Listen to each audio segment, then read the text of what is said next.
Welcome back, everyone, to the next installment of Chaos Child. It's still Monday. はい、終わり。ありがとう、ゆい。悪いわね。いいっていいって。のの姉にはいつもいろいろ任せっきりなんだもん。私だってもう子供じゃないんだし、こういう時くらい頼ってよ。Yui smiled as she finished disinfecting the wound and applying the gauze. Nona was a little surprised to see her smile look just like an adult's. Yui and Yuto had come to the Aoba dorm at almost the same time as Nono and Takuro. At first they were still young, and it took time for them to get used to life here, but now they were an indispensable part of life at the dorm. Of course, it had been 6 years now, so perhaps that was only natural. That's right, Kurusu told herself. People can get used to anything. Nono thought about how long 6 years really was, and softly patted Yui on the head. どうしたの？ののね。なんでもない。大きくなったなって。何？急に。だからなんでもないんだって。ちょっと思っただけ。And at the same time, she thought to herself, I have to protect this no matter what. The things she'd built up over the last 6 years, her family, and... いいののね。また勝手に動き回って悪化させちゃダメなんだからね。The way Yui stood up when she talked was just like Nono did. It felt a little embarrassing to watch. ごめん。それにしても、タクル兄もタクル兄だよね。痛がってるのの姉を置いてどっか行っちゃうなんて。口では文句ばっかり言ってても、タクル兄は本当は優しい人だって思ってたのにさ。そう言わないであげて、ゆい。タクルはタクルなりにいろいろあるのよ、きっと。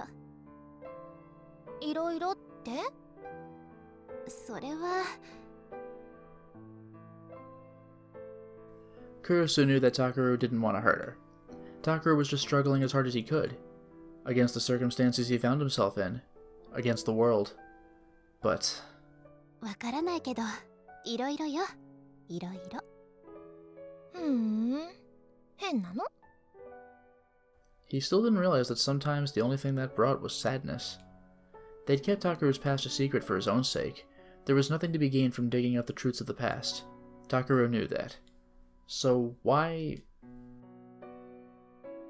とにかくもうしばらく安静にしておくこと。これは父さんからの命令でもあるんだから。わかった？はいはい。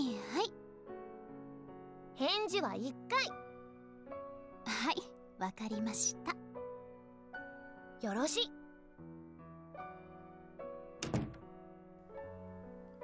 Yui said the line that normally Kurusu would say, then left the room. Kurusu chuckled as she watched her go. And then she took the phone off the side table. A moment after she turned it on, the phone's wallpaper appeared. Oh, she has the photo anyway? It was a photo of her family. Her, Dad, Yuto, Yui, and Takuro with a blank expression on his face. It was one of her most important treasures.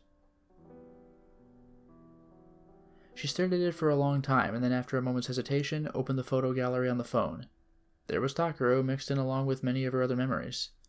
He had the same flat look on his face, and it almost made her laugh out loud. At the very bottom of the gallery was a picture dated a long, long time ago. It was taken 6 years ago, just before the earthquake. There were 3 children in the picture. Nono, Kawahara, and one more. And then she heard a knock at the door. She quickly hid the phone behind her back. のの姉ちゃん、いい？何？お友達が来てるよ。お見舞いだって。友達？ヤッホー。 Sarika softly opened the door and came inside. 元気？元気だったらこうして寝てないから。ああ、そっか。じゃあまたにするね。冗談よ冗談。入って。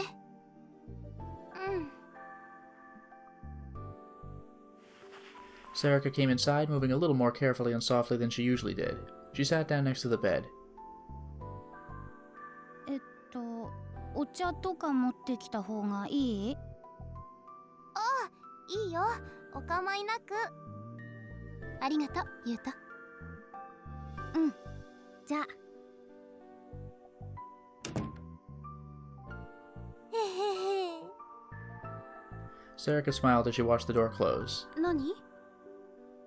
ゆうとくんもしっかりしてきたなーって。まだ甘えん坊だけどね。Yuto was shy, particularly around people older than him, but he seemed okay with Sarika. It was probably because Sarika had been around Takaru for so long. それで？ここに来た理由よ。お見舞い。怪我の具合なら電話でも話したでしょ。なのにわざわざ来るなんて。やっぱのんちゃんにはかなわないな。当たり前。で、どうしたの？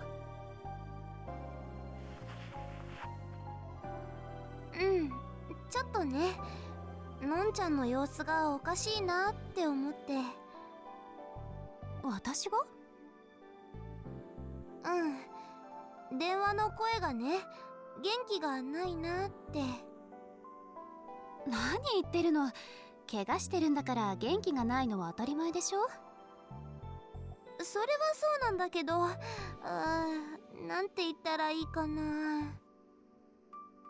とにかく変だなって思ったの。だから来たの。セリカ。I guess I can't fool you either, Nano thought to herself.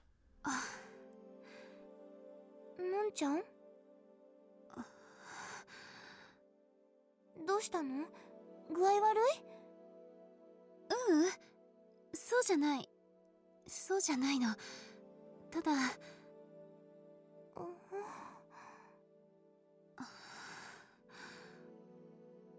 Nono hesitated for a moment and then slowly took the phone out from behind her back. There was only one thought in her heart. I have to protect everyone. That was all. If she couldn't change things, they'd be put in danger. Takaru, her family, the rest of the newspaper club. So Nono made her decision. What she couldn't say until now. What she didn't say until now. She would tell everyone. のんちゃん？セリカ、言ってたわよね。例の病院の地下で、南沢千里っていうこの情報を見たって。Oh, here it comes. これ。It was the picture Nono had been looking at a moment ago. There it is, huh? She's the secret extra family member? There was Nono Kurusu, Masashi Kawahara, and one more child. のんちゃん、これって。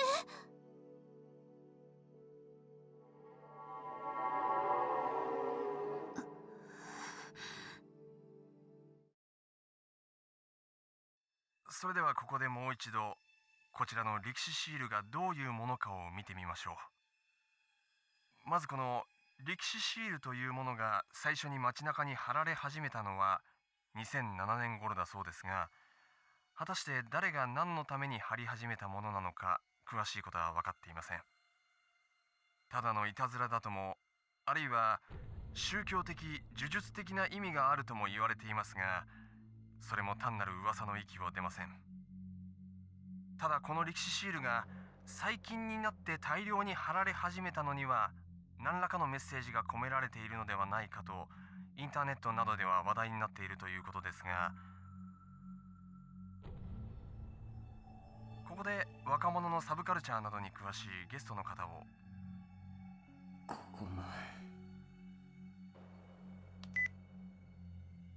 誰が何のためにやってるのかわからないなんて気味悪いですよね。ここもこの歴史シールと言われるものがデザイン的にどうであるかという点を考えてみますと、 Every channel I looked at was talking about the sumo stickers. The world was talking about the sumo stickers a lot more than I expected them to. Everyone was getting excited over old news and old theories. But none of them had reached the same conclusion I had yet. Well, of course they hadn't. It was way too far-fetched. But a while ago, I'd been confident. I'd been sure of my theory. And Kunosato and Arimura had confirmed it. I didn't believe in it anymore. Or, more specifically, I didn't want to believe it. Because if those powers existed, it meant that I might be a victim too. I might eat my own hand, or rip open my stomach and shove a speaker inside, or have my head ripped off, or my stomach filled with pieces of paper with faces on them. I might meet the same end as all the others. A sliced arm. A bloody stomach. A severed head falling off its neck. Eyes that wept blood. A wide open mouth. The sumo stickers pouring out of it. If that happened to me...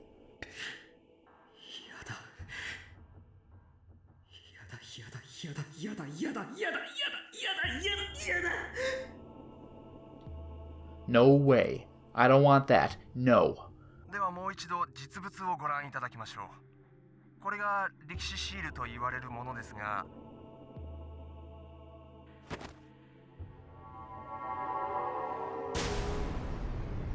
A close-up of the sumo sticker appeared on the screen as the announcer spoke. The instant I saw it, I leapt up from my chair, hallucinating that all the nightmares I'd seen so far were real, booting and attacking me. I closed my eyes so that I couldn't see the sticker. "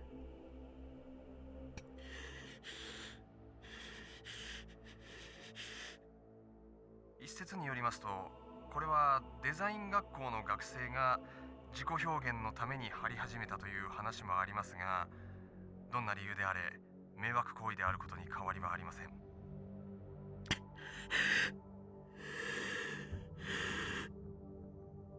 I fearfully opened my eyes and tried to catch my breath. The sticker on the screen was still staring at me with its creepy face, but nothing had happened to me.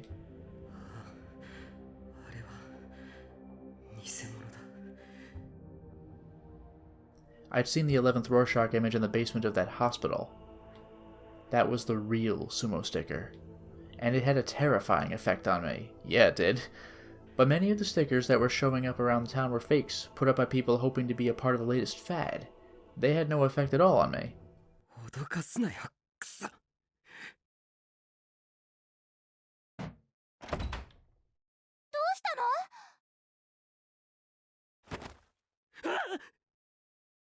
I'd finally calmed down, so when I suddenly heard a loud voice next to me, I jumped up again.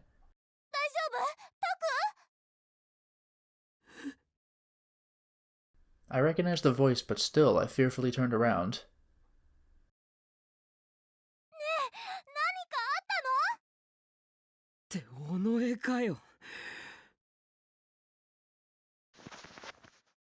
I suddenly felt so tired that I almost dropped straight to the ground, but managed to stop myself.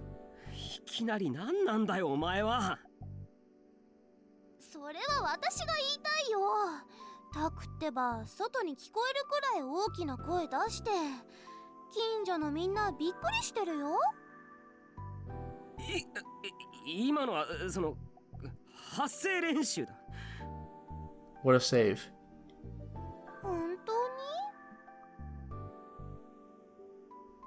Sarika looked at me, worried. でもタク、顔が真っ青、ひどい汗だし。Sarika took a handkerchief out of her pocket and tried to wipe away my sweat.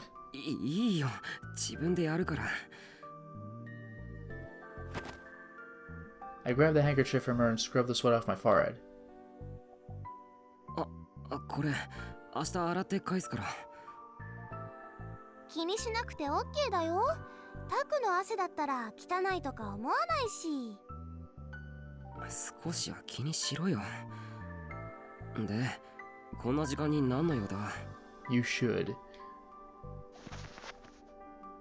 I put the handkerchief in my pocket. Her face took on a much more serious expression than usual as she slowly began to talk. ね、のんちゃんの話をね、聞いてあげてほしいの。クルスの今から？のんちゃんはね、明日でいいって、学校が終わったら青葉寮に来てほしいって言ってるけど、でも本当はタクにすぐにでも聞いてほしいんじゃないかなって思うんだ。そんなに大事なことなのか？うん、私が話しちゃってもいいんだけど、のんちゃん自分でお話ししたいって。そうか。Sarika never took anything this seriously. It must have been something important. わかった。これから青葉寮へ行ってみる。オッケー。さすがタク、優しいね。She grinned and giggled a little, then grabbed the handkerchief out of my pocket. いいからいいから、タクの汗の匂いをじっくり堪能するんだ。What? This is not a vision. やめろよ。それじゃあまた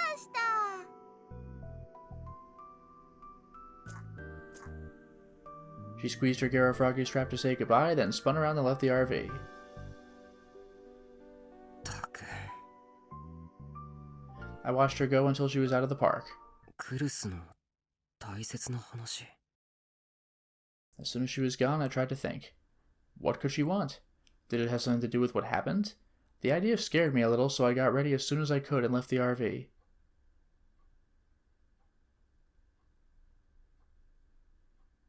I hurried down the usual route I took to the Aoba dorm. But... Well, that's not good. Something was different. Something wasn't the same as it had been before. Something was wrong. I'd just come by this path on the way home from school, but... So what was this strange, dissonant feeling?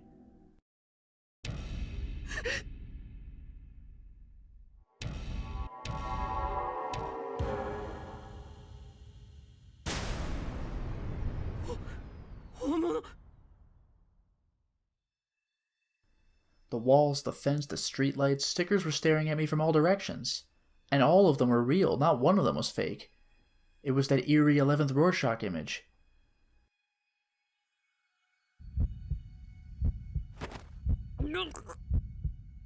The scenery in front of me suddenly warped and twisted. I felt the mountain view I just drank coming back up my throat, and I tried my best to keep it down. やめろ。見るなよ。僕を見るな。僕は能力者なんかじゃない。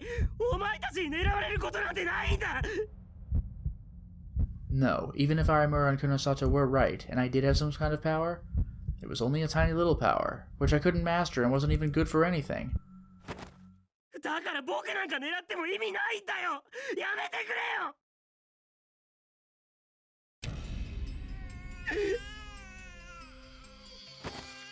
Are we going to see the eye open again? I heard a strange voice from somewhere, like a cat in heat. No. This was...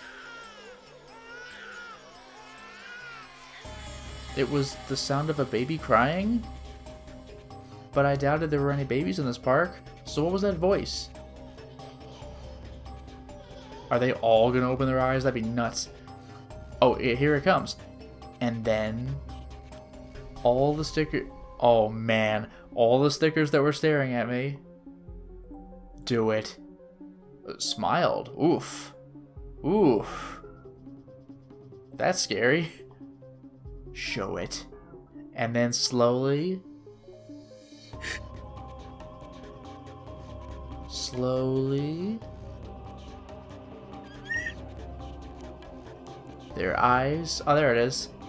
Do it.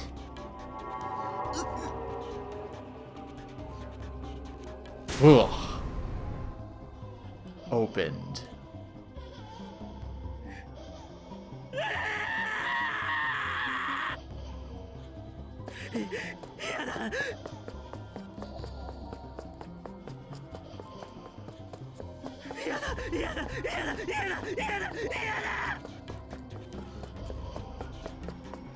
I ran as fast as I could, not caring where I went. I just needed to escape from the 11th Rorschach somehow. But...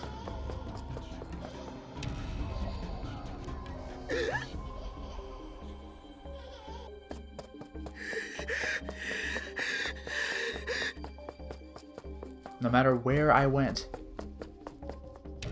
oh, this sucks.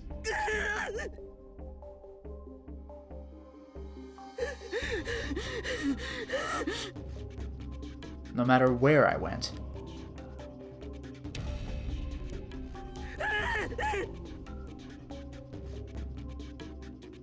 Here. And here. And here.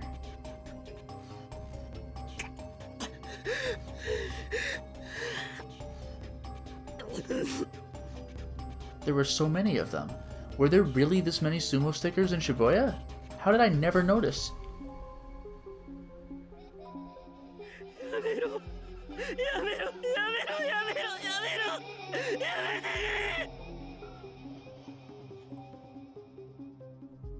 No matter where I went, it was like they were following me.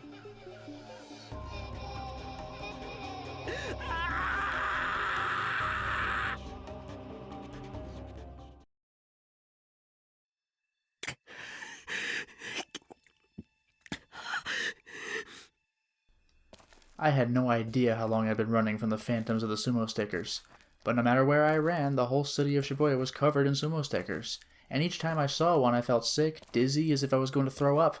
Add that to the exhaustion from running, and I was barely able to stand.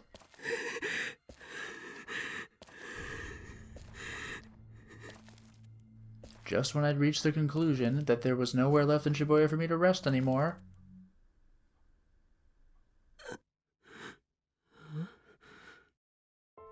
I saw a silhouette crouched in an alley. It was a person clutching their arms to their tiny body. They looked like a stray cat. It was so different from the girl I was used to that at first I thought I must be mistaken.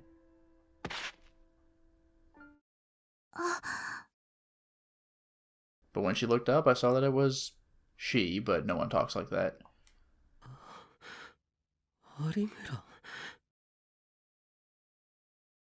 Miyashiro senpai. So we're both having trouble with these stickers. 何してるんだよ、こんなところで。ちょっと気分が悪くて、あれのせいで。Aramura pointed behind her but didn't turn around. But that was enough to tell me what she was pointing at. 力士シールか。そっか、先輩も。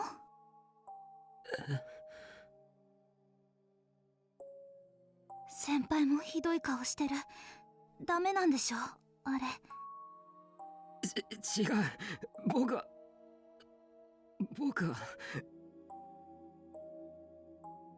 I didn't want to admit it. If I admitted it, that would mean that I had a special power like Aramura and that my life would be in danger. That would mean that instead of me going after the case would be coming after me. なんだか急に数が増えたと思いません？あれ。Aramura's voice was so soft that it was hard to hear her. 今、テレビなんかでも話題になってるから、長尺どもまで寄ってたかって張りまくってるんだ、きっと。しかも偽物だけじゃなくて本物のシールまで。迷惑です。まったくだ。そういう連中はすぐに飽きるとは思うけど。だといいんですけど。とりあえず青葉医院へ行こう。僕やクルスが育った養護施設だ。そこなら診察室があるから具合が悪くても休める。はい、すみません。立てるか？それくらいはできます。She forced herself to smile, then ignored my outstretched hand and stood up on her own.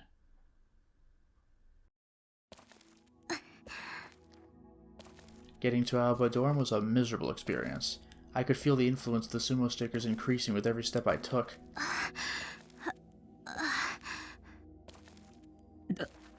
大丈夫か。はい。 Or so she said, but she didn't look good. And I wasn't in a position to be worrying about anyone else either. 早く青バリオへ。 That was the one thought that drove me forward. But suddenly... Oh, that's a problem.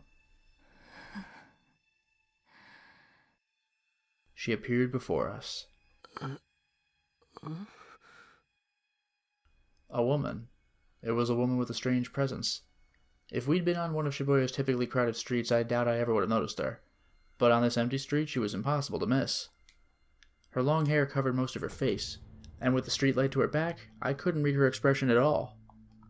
But I could see the strange, hungry light that shone from her eyes through the thick hair that otherwise concealed her features. I mean, this is bad. She's specifically targeting us. It was a dark light, one that somehow brought a deeper blackness, not illumination. 先輩。 Aramura's voice was shaking. She'd realized how strange the woman was, too. And then... my eyes met hers. The next instant... she laughed, or so it seemed to me. Her laugh was empty, but at the same time somehow satisfied. It was a laugh like evil itself, and it was nothing I'd ever heard before in my life. And then, in a raspy, unpleasant voice, she spoke.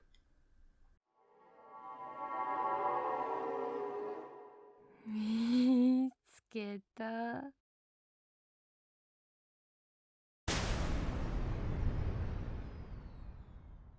この女やばい。 Alarm bells went off in my mind. やばい。絶対やばい。やばい。やばい。やばい。やばい。やばい。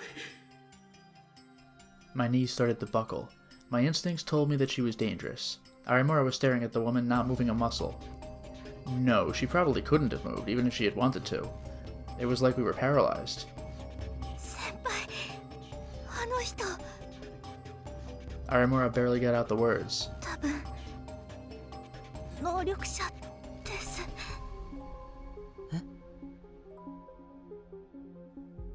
A psychic. I didn't want to admit it, but just looking at the woman in front of me was enough to dash all my hopes. 能力者は本当にいるんだ。 This woman, her very existence was enough to make me believe. 有村。 なんですか。 あの女の能力ってのはどんな。 I didn't know about any of the Gigalomaniac's powers, besides Arimura's. But from what I'd seen so far, some of them were a lot more dangerous than the ability to tell when someone was telling the truth. There had to be more types, for instance, ones that could be used as weapons. And there was no doubt in my mind that this woman had that sort of power. くそ。こんなことならちゃんと調べておくべきだった。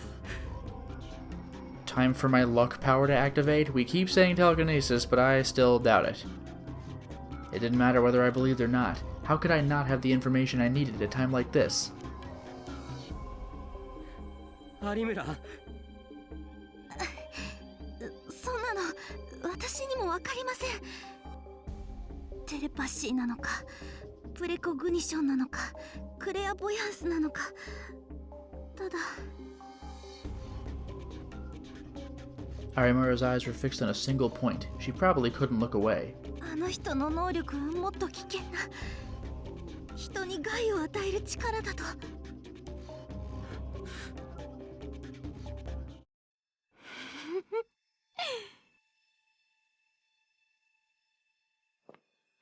The woman started walking sluggishly toward us. Slowly, slowly. I finally realized that the reason she seemed to be off balance as she walked was that she was dragging one leg. Maybe she'd injured it, or maybe it had never worked right. She approached us one step at a time, as if enjoying our fear.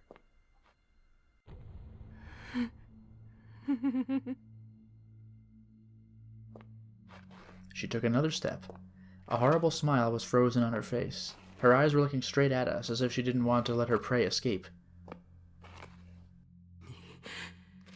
逃げなきゃダメだ。but my body wouldn't move. My body had turned to stone, as if I'd been stared at by Medusa.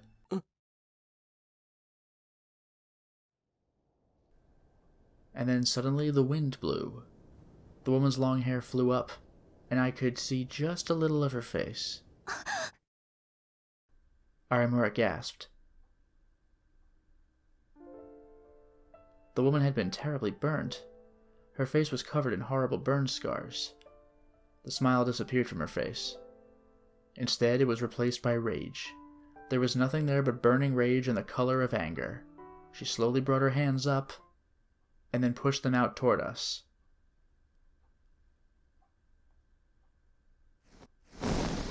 Oh? I thought we'd go flying backward. Senpai! Arimura screamed and pulled at my hand as hard as she could.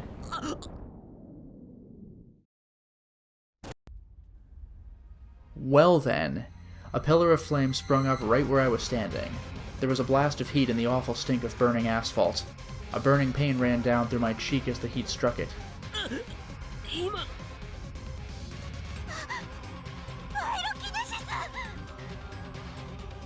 They did mention an arsonist.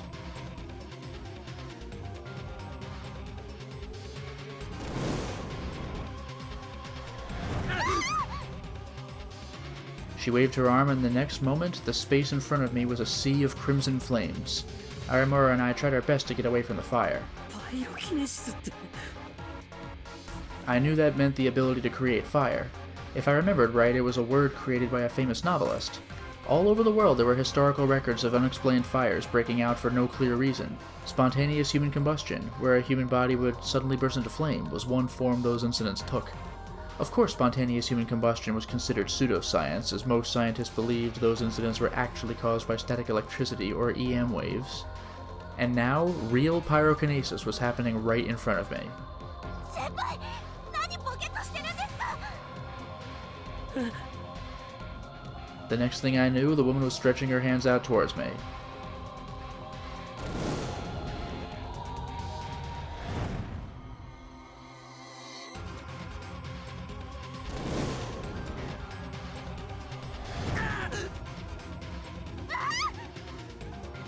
I rolled along the ground with Arimura at almost the exact same moment the fire exploded outward. The smell of burning hair stung my nostrils.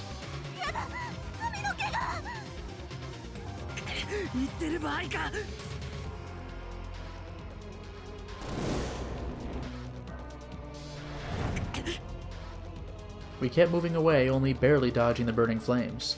Pillar after pillar of fire appeared behind us. It looked like the flames had spread to a bike and some garbage that were lying by the roadside, but I didn't have time to check. The woman was getting closer, dragging her leg as she walked. I tried to grab her hand and run, but...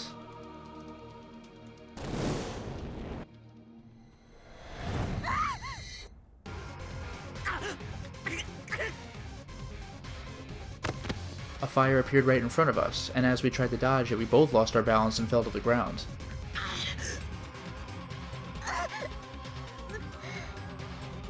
The planter next to us was on fire. I looked up as the footsteps got closer and saw that the woman was right on top of us.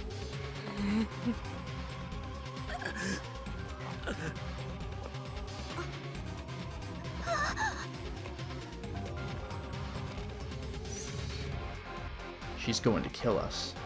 That was what was going through my mind as I lay there, frozen in terror.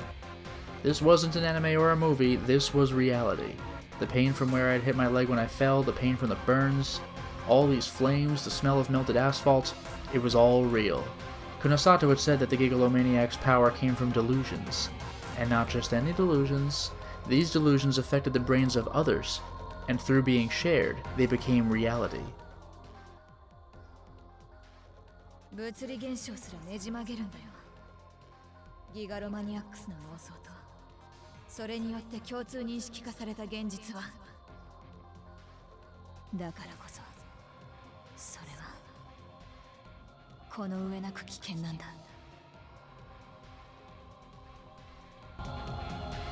Yes, and because of that, impossible pyrokinesis was happening right in front of me, and that power was going to kill me and Arimura.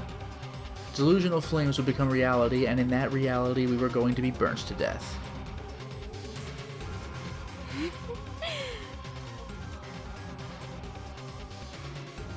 The woman slowly pointed her hands toward us. Maybe I was imagining it, but the air around me seemed to grow hotter. Yeah. I don't want to die. I don't want to be roasted to death by these flames. No, I don't want to die.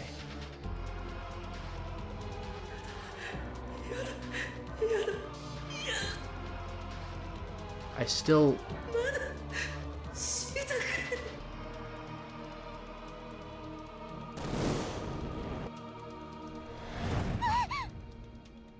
A bigger spiral of flame than any we'd seen before appeared before us.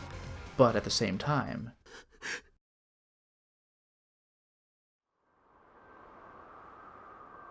The sword? Kunosato's sword? Something strange appeared in the corner of my eye. Frighteningly sharp, but frighteningly fragile. Infinite and finite. Phantasmal and real. Like all the ugliness and beauty in the world had been compressed into one object. Oh, is it our sword? Because I thought this looked like the one in Kunosato's room. That's pretty sweet. It was a D-sword. It was clearly a different shape from Arimura's, but still I could see it. But since I didn't know how to draw it, I just desperately struck the woman with every delusion I could muster. I imagined the sword slicing through her flames. And flung that image at her with my imagination.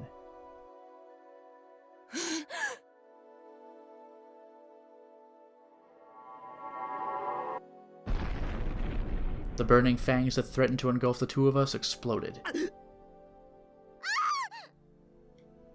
And then the fire danced like a snake. It flew in a straight line toward the woman who had created it.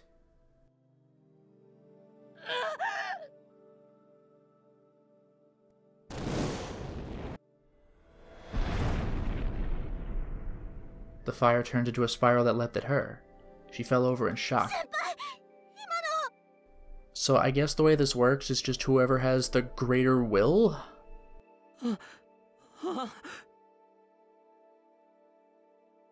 Was that my power? While I hadn't been looking, the D-sword had vanished from my vision.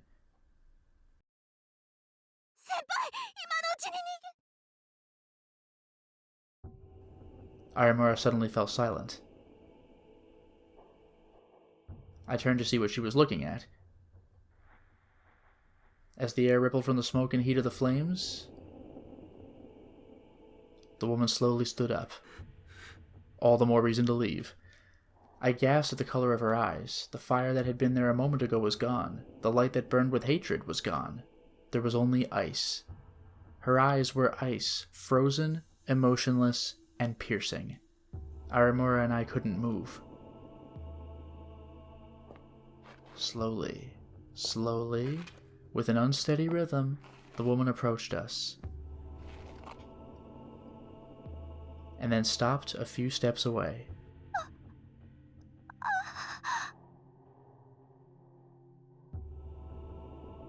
Smoke was rising off a garbage bin behind us. The planter by our side was making crackling noises from the heat. There was nowhere to run before us, behind us, or anywhere else.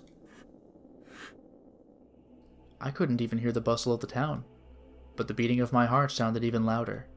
The sound of my saliva running down my throat, the sound of my breathing, the sound of my blood flowing, all of those sounds offered proof that I was still alive. But soon they would be gone. They would all disappear inside the burning flames.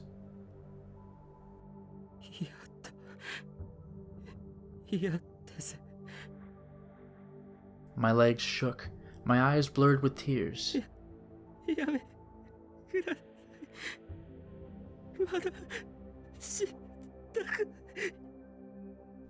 I could barely speak, but the woman's expression didn't change, not even a little.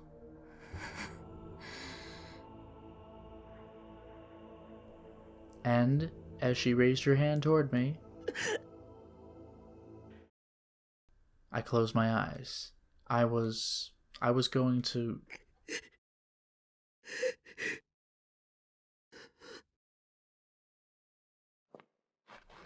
Huh? I slowly opened my eyes. And then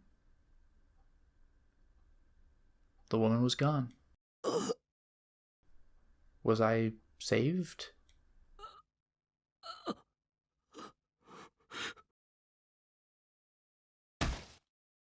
All the strength drained from my body, and I collapsed to the ground. I'd thought I was a goner. I'd thought she would kill me for sure. No. Until a moment ago, she was definitely going to kill me. I could tell from her eyes. They were cold, without a trace of doubt, uncertainty, or hesitation. So why had she suddenly disappeared? I thought for sure Arimura was going to die in that scene. I looked up and saw that Arimura was standing there, staring at the spot where the woman had disappeared. 先輩。どうしたんだ有村。もしかしてまだ何か。そうじゃないんです。ただ怖くて動けない。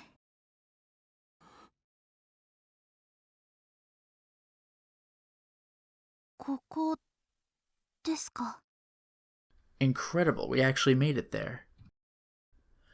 That was a lot. For now, it's time to stop the installment.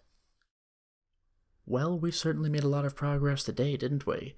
We got an interesting reveal from Kurisu, and Miyashiro almost got it, but in an ironic twist of fate, he met the person who was in the reveal without recognizing who she was.